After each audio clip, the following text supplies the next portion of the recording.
এসব নিয়ে মন খারাপ করিস না। আমার ব্যবসা শুরু হলে আমি তোকে আমার ম্যানেজার করে দেব।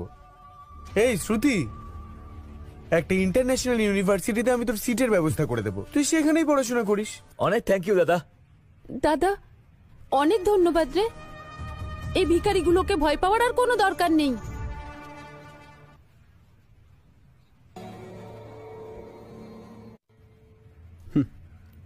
আচ্ছা মিসেস শিবা, কেন জানি না আমার মনে হচ্ছে তোমার বিজনেস শুরুই হবে না। কি বলছিস এসব?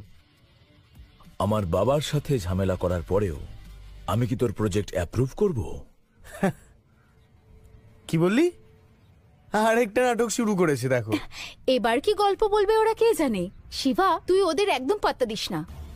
রাঘব বলছে এই রেভান্তই নাকি স্কাই কর্পে সিইও, আর এই মূর্তিটা নাকি ও দিয়েছে।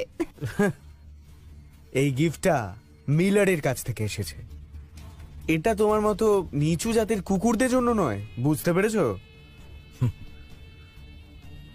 আর ইউ শিওর মিলার সব সামলে নেবে? হ্যাঁ একদম। আমার দাদুর জন্য আমি ওনার কাছ থেকে এটা নিয়ে এসেছি। একটা কথা শোন, নির্লজ্জের মতো তো মিথ্যে বলিস না। আরে এতে মিথ্যের কি আছে?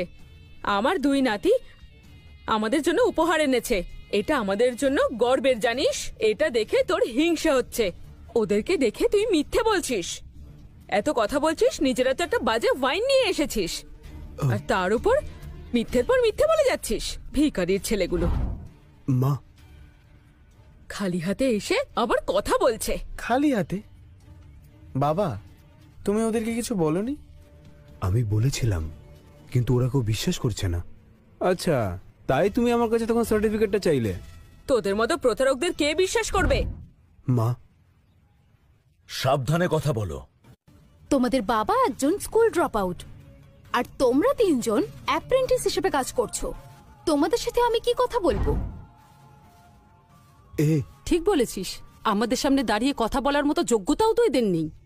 রাঘব, আমার ওপর তোমার রাগের প্রতিশোধটাকে এইভাবে ভালো দিনে এসে নেবে তুমি? এভাবে মিথ্যে টাকা জোগাড় করে সবার কাছে মিথ্যে কথা বলে নাটক করার কি প্রয়োজন ছিল? হ্যাঁ দেখো, এখানে অপমান সহ্য করতে আমরা আসিনি। বন্ধ করে এইসব। রাঘব, তোমার ছেলে মেয়েদের দিয়ে এক্ষুনি এখান থেকে চলে যাবে নাকি? যেতে বলছি, যা। যা। এবার আমরা সব বুঝতে পারছি বাবা, কেন তুমি এই বাড়ি থেকে বেরিয়ে যাওয়ার পর